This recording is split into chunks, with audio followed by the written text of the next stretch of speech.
c'est Caroline. Aujourd'hui, je fais une vidéo sur les Verseaux. Salut les moches, c'est Carotte et bienvenue sur la chaîne de Let It Glow. Figure-toi qu'en ce moment même, c'est la saison des Verseaux dans le monde de l'astrologie. Et j'ai décidé de te proposer chaque mois un look qui correspond à ton signe astrologique. Alors, on commence tout de suite par toi, petite chanceuse de Verseau. Je vais te proposer 2 looks mode, mais il y aura même un petit tuto make-up.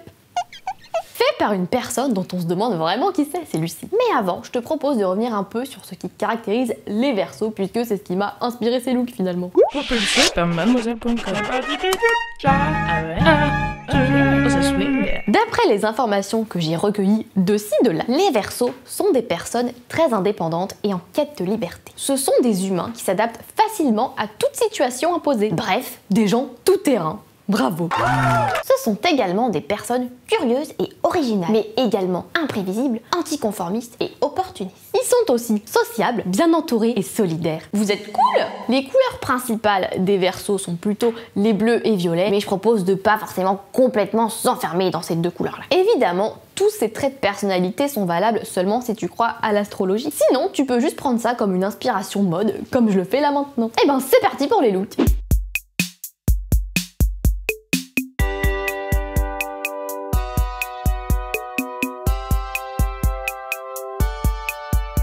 Comme c'est un signe d'hiver et que c'est aussi un signe qui prône la liberté, je vais pas te mentir, ça m'a un peu fait penser à la Reine des Neiges. Du coup, j'ai fait un look un peu Reine des Glaces, avec une tenue dont chaque pièce brille telle neige au soleil. Et comme les Verseaux sont censés être imprévisibles, j'ai aussi décidé de foutre une veste rose, voilà. Car s'ils sont originaux, pourquoi ils se cantonneraient aux couleurs qui leur sont associées finalement? Évidemment, n'oublie pas non plus les accessoires, hein. Il faut toujours avoir un petit rappel de couleur sur la tête, ou ailleurs finalement.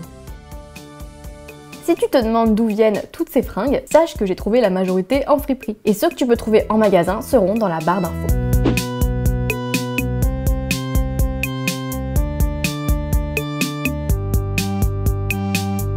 Pour le deuxième look, j'ai décidé de faire un truc un peu plus peps, cette fois plus centré sur la couleur violet, qui met en valeur le côté créatif et un peu foufou des Verseaux. Mais ça reste des gens qui aiment la liberté, attention. Donc faut que ce soit un peu confortable. D'où les tennis et la jupe en jean qui est finalement la matière du cool.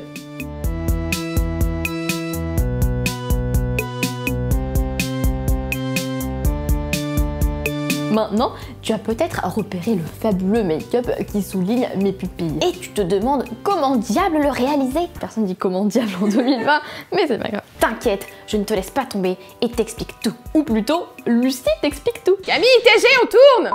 Pour ce look de Verseau, j'ai décidé de jouer avec l'indigo qui, comme l'a si bien dit Caro, est une des couleurs fétiches du signe. Je lui ai fait ce qu'on appelle un halo eyes. C'est un type de maquillage qui donne l'impression que le centre de l'œil est plus lumineux que le reste. Comme les Verseaux sont des créatifs, je me suis permise de faire un truc un peu original. Pour commencer, j'ai utilisé la base de Milani, qui est le eyeshadow primer. Une base que j'aime bien, voilà. Donc j'en ai mis sur toute la paupière. J'ai pris un fard libre MAC Cosmetics, qui est le Starlit Powder en teinte 8F01. Donc c'est un bleu indigo hyper intense. Pour l'utiliser, ce que j'ai fait, c'est que j'ai pris un spray fixateur de chez Make Up Forever, que j'ai sprayé sur mon pinceau. Et après, j'ai prélevé la matière, donc l'indigo, que j'ai appliqué sur l'extérieur et l'intérieur des paupières de Caro. Les bleus, c'est souvent un peu difficile à estomper, donc j'ai passé un peu de temps. Mais finalement, le résultat était plutôt là. Donc le début, ça ressemble un peu à rien, les Halo Eyes, c'est un peu normal. Pour venir estomper cette couleur, j'ai pris une palette de Juvia's Place, c'est la palette The Magic Mini. J'ai pris une teinte bleu foncé que j'ai pris avec un pinceau un peu plus fluffy pour estomper les extrémités et que ce soit pas trop moche.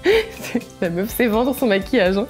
Au centre de son œil, j'ai pris un gris argenté assez lumineux que j'ai appliqué au doigt en fait. J'ai fait un peu des allées et venues entre ce gris argenté et le bleu de base pour bien les fondre ensemble et que ça fasse pas de grosses démarcations. Ensuite, j'ai repris le bleu indigo mat de la palette Juvia's Place que j'ai appliqué en ras de cils inférieur avec un pinceau plat. Par-dessus, pour apporter un côté glossy, j'ai pris un highlighter de chez Fenty Beauty. Donc c'est le Diamond Bomb en teinte How Many Carats, qui est en gros que des paillettes et c'est magnifique. Donc je l'ai pris au doigt et pareil, je l'ai tapoté sur l'ensemble de sa paupière. J'ai ajouté un peu de mascara. Il a des cils immenses, donc j'en ai foutu partout comme un porc.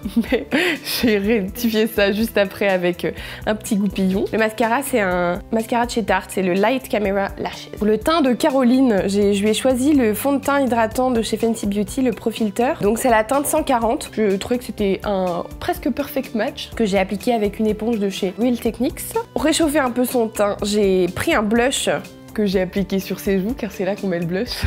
C'est un blush de chez Tarte qui est la teinte Blushing Bright. C'est un rose presque fuchsia assez foncé mais que je trouve très joli. Ça met en valeur les tons froids du bleu en fait. Pour finir avec le teint, j'ai repris l'highlighter que j'avais mis sur les paupières de Caro et puis je l'ai appliqué avec un petit pinceau sur le haut de ses pommettes, un petit peu sur le front et sur le nez. Pour les lèvres, j'ai préféré faire un truc un peu nude vu que ses yeux sont déjà pas mal chargés. Donc j'ai pris un crayon de chez Bourjois, c'est le Velvet the Pencil en teinte beige à croquer.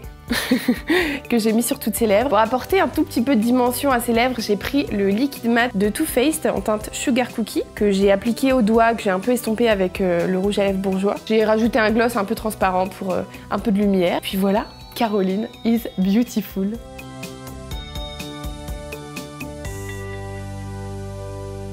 Et voilà, j'espère que ça t'a plu et que ça t'a inspiré si t'es Verseau et que tu trouves que c'est bien adapté à ton signe. Ou peut-être que tu penses que je suis complètement à côté de la plaque, ce qui arrive aussi à des gens très bien.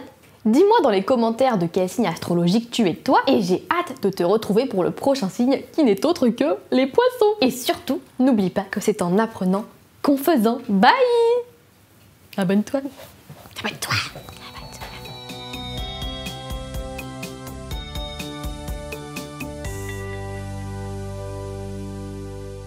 Camille, TG, on tourne!